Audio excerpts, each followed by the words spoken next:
Part 2. Forgive us our trespasses. How we create poverty in a world of plenty. Chapter 3. Destroying jobs. When we use aggression to increase the wealth of disadvantaged workers, we succeed only in making them poorer. The previous chapter explained how wealth is created by individuals acting alone or in concert while working at an occupation or job. Wealth is virtually infinite, yet we commonly hear that the means to that end, jobs, are limited. Let's examine how this seeming contradiction has been created by aggression through government. The marketplace ecosystem, honoring our neighbor's choice. In the early days of our country, new immigrants were at a disadvantage in the established marketplace ecosystem. Usually they couldn't speak English.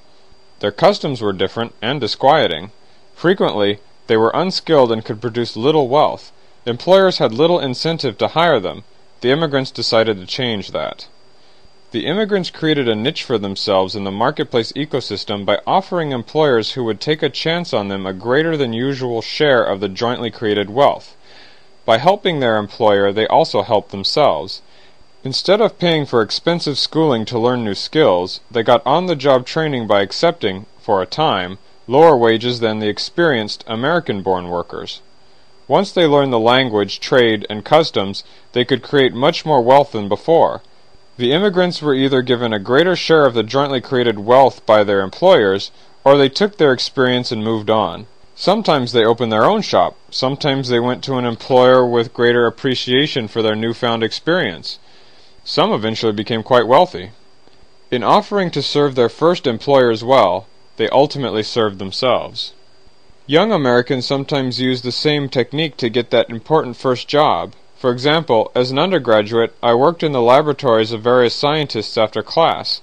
Sometimes there was little pay involved, sometimes course credit, sometimes no visible compensation at all. The scientists who hired me really didn't have a job to give, so like the immigrants, I created my job, a niche in the marketplace ecosystem, by offering them a better deal than any of my classmates would even consider. My peers thought I was crazy working for slave wages. A few years later, they changed their minds. The experience I gained, plus the recommendation of my mentors, turned out to be quite valuable. These intangibles gave me an edge over those with comparable formal education when I applied for more advanced positions. Offering my first employers a good deal resulted in later employers offering me a good deal. Letting myself be exploited was one of the smartest career moves I ever made. The balance of the marketplace ecosystem evolves naturally. Workers without experience who are willing to create low-wage jobs can gain the necessary experience and skills to create more wealth. Almost everyone is able to create some wealth, so everyone can find a starting niche. As expertise evolves, so does the niche, one way or the other. In serving their first employer well, unskilled workers serve themselves. Usually, an employer will reward workers as their capacity to create more wealth increases. By providing an improved workspace, more benefits, and/or increased wages, employers provide positive feedback, appealing to the employee's own self-interest to create even greater wealth. More wealth creation means more profit for the employer and the employees to split. By helping each other, they help themselves. Both serve their own interest best by making sure that their partner in creating wealth is taken care of. Unenlightened employers who don't reward their workers for increased productivity lose them to employers who do. Employers who choose employees on the basis of color or sex or anything other than the ability to create wealth find that their shop creates less wealth than it could. Less wealth means less profit for the employer and the employee to share. Lower profits provide the employers with negative feedback. Discrimination on the basis other than productivity is costly. Employers reap as they sow. We can observe this yin-yang, or balance, of the ecosystem within the marketplace right in our own community. Our fictitious neighbor George decides to hire a neighborhood youth, Elaine, to paint his house because of her willingness to work for a very nominal sum. Elaine created a job by giving her employer a better deal than the other teens in the neighborhood. Had Elaine not made such an offer, George would have to let the house go unpainted for another few years. The creation of wealth in the form of a well-kept house would have been delayed. By offering to serve George well, Elaine also helped beautify her neighborhood. In the process, Elaine helped herself as well. In the fall, Elaine asked George to put in a good word for her with the corner grocer. As a result of George's glowing recommendation, Elaine was hired instead of the other youths with no one to vouch for them. The following summer, Elaine's references from the grocer helped her get a temporary job with a nearby factory. When Elaine graduated from high school, she was offered a well-paying job by a local banker. Elaine was chosen because her former employers could vouch for her conscientious performance. Her friends, who had mocked her as she worked for a pittance, were rejected because they had no experience. By serving her employers well, Elaine also served herself. Aggression disrupts the marketplace ecosystem. We'd never dream of putting a gun to George's head and threatening him if he didn't pay Elaine more than what they had jointly agreed on. After all, our neighbors know better than we do what will work for them. Pointing a gun at George would probably end any feeling of camaraderie we might have shared in the past. There's something about looking down the barrel of a gun that isn't consistent with loving our neighbor. George is likely to call his local sheriff and have us arrested, or make sure that he retaliates with sufficient force to prevent us from threatening him again. In trying to control George, we might very well find ourselves controlled. Even if we successfully intimidated George, he might decide not to hire Elaine rather than pay her more than he wished to. Without George's recommendation, Elaine might never get the grocery job. Without experience at the grocer's, Elaine might not be picked to work at the factory. Without these part-time jobs, Elaine would not have the experience so valued by the bank. Our attempt to protect Elaine from George's exploitation by using aggression would probably backfire and hurt the person we most wish to help. The marketplace ecosystem operates in our neighborhood if we let it work its magic. We wisely refrain from threatening our neighbors when they are interacting and contracting with each other without using force or fraud. The individuals, after all, know their situation better than we do. Exactly the same principles apply in the national workforce, but somehow we see it differently. We view low wages as evidence of employers' stinginess instead of schooling with pay for the unskilled. We try to correct the behavior of these selfish others by voting to force employers to pay a minimum wage, at gunpoint if necessary. Through our government, we become aggressors, the first party to threaten violence. Our aggression yields the same results on a national scale as it does in our neighborhood. For example, in the chair factory where George works, employees are paid at different levels, $4 or $5 per hour, depending on their experience. If the minimum wage is raised to $5 per hour, several things could happen. If the employer pays the least experienced people $5 an hour, he will have to raise the price of the chairs. The people who were earning $5 will probably complain because they are now being paid the same wage as the novices. The employer will have to give them a raise too. The price of the chairs goes up even higher. Fewer people can now afford to buy the chairs, so the factory will cut back on production. Workers will be laid off. The least experienced will be the first to go. Instead of earning $4 per hour, some of the inexperienced workers will be unemployed, while others will be making $5 per hour. Some employers will be able to replace the unskilled workers with machines that cost $4.50 per hour instead of the $5 now mandated by law. The workers from the factory that makes the new machines are very skilled and already make well above the minimum wage. They now have extra orders for machines, so their factory must hire more skilled labor. At the chair factory, some of the more experienced workers make $5 per hour, while some of the unskilled workers are unemployed and make nothing. The machine factory hires more skilled labor. Other employers might simply eliminate part or all of the job that the people earning $4 per hour once did. Maybe their job was to paint the chairs. Now finishing is left to the buyer. More unskilled employees are laid off. Some employers will not be able to use any of these options. There may be no substitute for the unskilled labor and no way to raise prices without losing too many customers. To comply with the law, these employers may cut back on their employee benefits, such as health insurance, vacation time, etc. The unskilled workers make $5 per hour, but lose some benefits that may have been worth more to them than the wage increase. If none of these options are available, employers may have to forego some of their profits. To avoid cutting their profits, these employers may close their factories to either retire or switch to a business that needs only skilled workers. In either case, the employees will be laid off. The skilled workers will have an easier time becoming employed again because they are needed in places such as the machine factory that is expanding because of the demand for labor-saving devices. The unskilled workers will find themselves in less demand and will have more difficulty.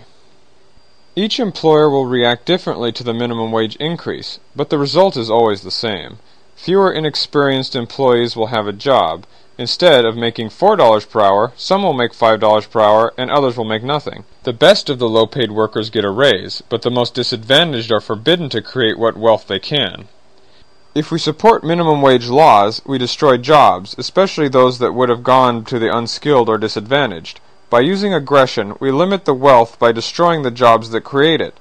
No wonder welfare to the newly unemployed increases when the mandated minimum wage goes up. The poor get poor. Discrimination against the disadvantaged. Because minimum wage laws hurt the disadvantaged the most, they are frequently used to legalize discrimination.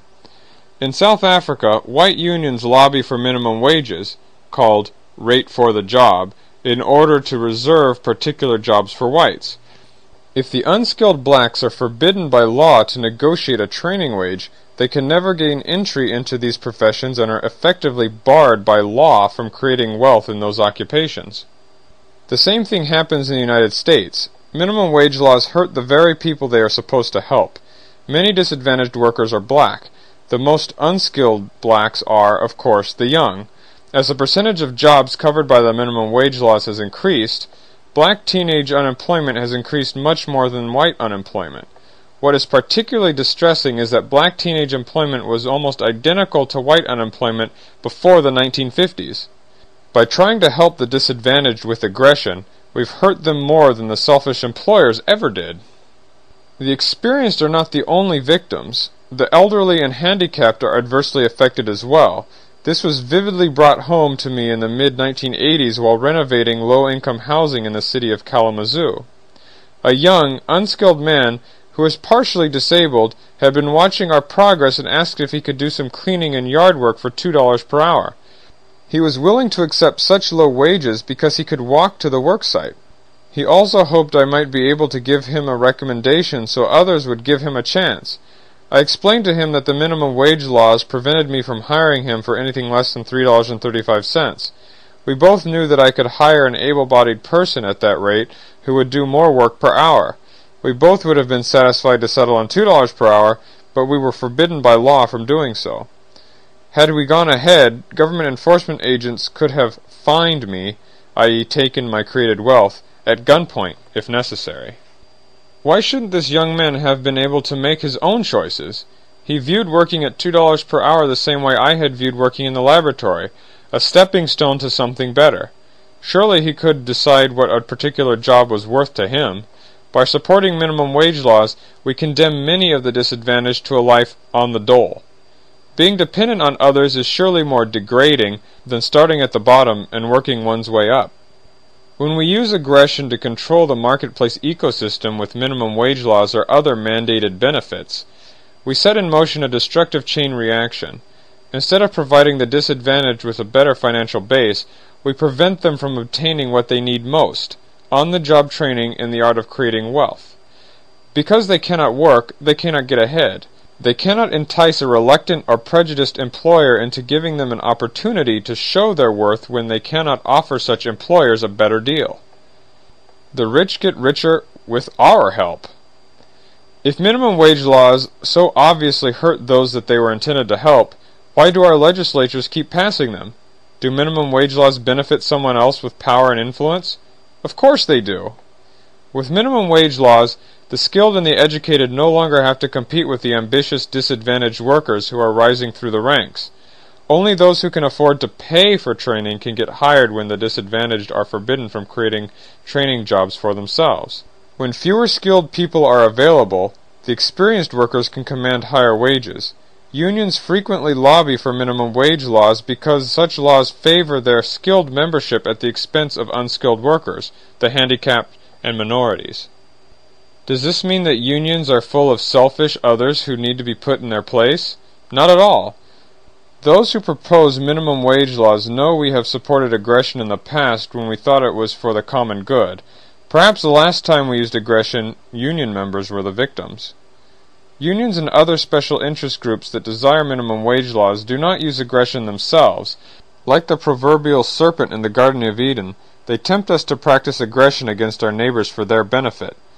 They only kindle the flames of poverty and strife. We control the final outcome. We fan the flame when we direct our government enforcement agents to carry out their wishes. We could choose differently. We could say no to those who advocate minimum wage laws, just as Adam and Eve could have said no to the serpent. Without our consent, the unions and the serpent are powerless. The choice and responsibility belongs to us.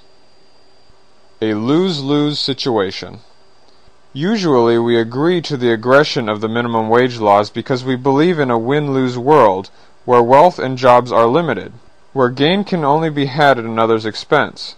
When our choice is between winning and losing, aggression appears to be the useful tool. We don't notice that our aggression is limiting wealth and jobs because we take these limitations as given.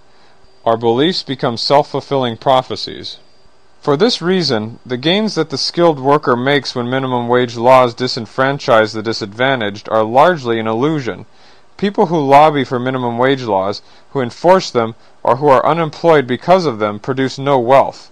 Their activities create no new goods or services. The world as a whole is poor, and so are we. Our money cannot purchase what does not exist, any more than it could in our desert island example from Chapter 2. Wealth is unlimited. In a world producing less wealth than it could, we are proportionately deprived. Because the lobbyists, enforcement agents, and unemployed produce no wealth, part of what we create goes to support them. In trying to control others, we find ourselves controlled. Wealth is only the smallest part of the price we pay, however. We've encouraged the disadvantaged to think of their plight as someone else's fault rather than a condition best rectified by their own efforts. By supporting minimum wage laws, we've taught the disadvantaged to turn the law enforcement agents on those still employed to feed, clothe, and shelter them. We take turns being victims and aggressors, minorities and majorities. Instead of taking responsibility for our choices and letting others do the same, we point fingers at each other. Self-improvement becomes equated with turning the guns of government on others, begetting war as we struggle for control of the enforcement agents. Our belief that selfish others are the problem has turned into a self-fulfilling prophecy. By ignoring the voluntary choices of the individuals involved, we presume that we know what is best for them. On the average, however, individuals make better choices for themselves than we can make in a uniform choice for everyone. Some employees prefer to accept a lower hourly wage in return for more benefits, better working conditions, more flexible hours, proximity to work, congenial colleagues, etc. On the average, individuals know better than we how to choose the best combination of wages and benefits for their particular situation and temperament. With minimum wage laws, we decrease further the limited choices available to the disadvantaged. The easy way out. We have a choice. We can just say no to the aggression of minimum wage laws and smother the flames of poverty and strife kindled by special interests. No detailed evaluation of the law or the proponent's motives is necessary. When we find out our enforcement agents will be directed against those who are interacting voluntarily with each other without deceit or violence, we know that poverty and strife will follow. The means and ends are intimately related. Nationwide aggression is every bit as destructive as neighborhood aggression is. Many people believe that minimum wage laws and other legal restrictions on employer-employee bargaining help to eradicate the deplorable working conditions that existed during the Industrial Revolution. They fear that doing away with minimum wage laws would recreate this dire situation. In fact, just the opposite is true. 19th century workers and their families had to choose between a dangerous, uncertain, and back-breaking existence on their small farms or long hours and low pay in crowded, poorly maintained factories. The creation of wealth was so inefficient in those times that almost every waking moment was spent in the creating of enough wealth to barely survive. The majority of the choices available to our ancestors would look barbaric by today's standards. Our modern, efficient production of life's necessities has enabled us to work 40-hour weeks, dispense with child labor, and support those who create no wealth at all. These choices were not realistic options for most people until the latter half of this century. If we continue to decrease wealth production with increases in minimum wages and other forms of aggression, we will find ourselves faced with these harsh choices once again. Without minimum wage laws, What will prevent employers from colluding to pay only slave wages to workers, even when they learn to create more wealth? The natural balance of the marketplace ecosystem keeps employers' greed in check automatically by simply allowing them to reap as they sow. If it didn't, employers would be able to pay low wages to workers even when they had experience. Because employees voluntarily pay more than 90% of the workers who are 24 to 65 years of age more than the minimum wage, the marketplace ecosystem is obviously regulating the marketplace well without aggression. Without minimum wage laws, young, inexperienced, or disadvantaged workers could create niches, jobs, for themselves in the marketplace ecosystem by offering employers a greater share of the jointly created wealth in return for training and experience. Since everyone can create some wealth, everyone could be employed. Instead of exploiting disadvantaged workers, this win-win arrangement lets them create some wealth, prove themselves, and obtain a recommendation. Instead of using their limited resources for expensive schooling, they are paid to get both training and experience. Most job seekers find that the first question a prospective employer wants answered is, "How much experience do you have?" Employers know that past performance is the best barometer of future success. In many cases, on-the-job training is more valuable than education of any kind. Without the aggression of minimum wage laws, this opportunity would be within everyone's reach. After becoming proficient, employees could seek higher wages, another employer, or businesses of their own. Few people stay where they start. Most employee performance improves with experience. Low-paying jobs are most often a beginning, not a dead end. The self-regulating marketplace ecosystem protects the efficient worker by providing other options. These opportunities make it difficult for employers to exploit their employees. An example of this type of regulation occurred after the Civil War. Many Southern landowners didn't want to have anything to do with the newly freed blacks. However, wealth creation on their plantations was much more profitable with hired hands than without them. Blacks offered to work for less than whites could, making plantation owners choose between their prejudice and their pocketbook. Many chose to hire blacks to maximize their creation of wealth. At first, the landowners tried to collude to pay the blacks as little as possible. Even though such action was perfectly legal, the marketplace ecosystem foiled such plans with its self-regulating magic. A few landowners soon found that if they paid the best workers a little bit more than everyone else did, they had their pick of the skilled blacks. Experienced workers created more wealth for their plantation than unskilled ones, so profits increased. Landowners who paid low wages were alarmed to see their best workers leaving to work for these more enlightened employers. They either offered higher wages or found themselves without help. Even whites with deep prejudices soon found themselves persuaded by their pocketbook to treat their black hired hands better than they wanted to. Exploitation of newly emancipated slaves was limited by the employer's own greed. They were still able to discriminate, and many still did, but they paid dearly for it. By allowing them to reap as they sowed, the marketplace ecosystem taught them the hazards of exploitation and discrimination. Blacks dissatisfied with working for landowners had other options as well. They migrated to northern factories, opened their own shops, or simply offered their skills to the community as plumbers, electricians, etc. The marketplace ecosystem protected blacks from exploitation by the variety of niches, jobs, through which they could create wealth. As blacks began to gain respect and affluence, however, these avenues for creating wealth were closed to them by our well-meaning aggression, as described in the next chapter.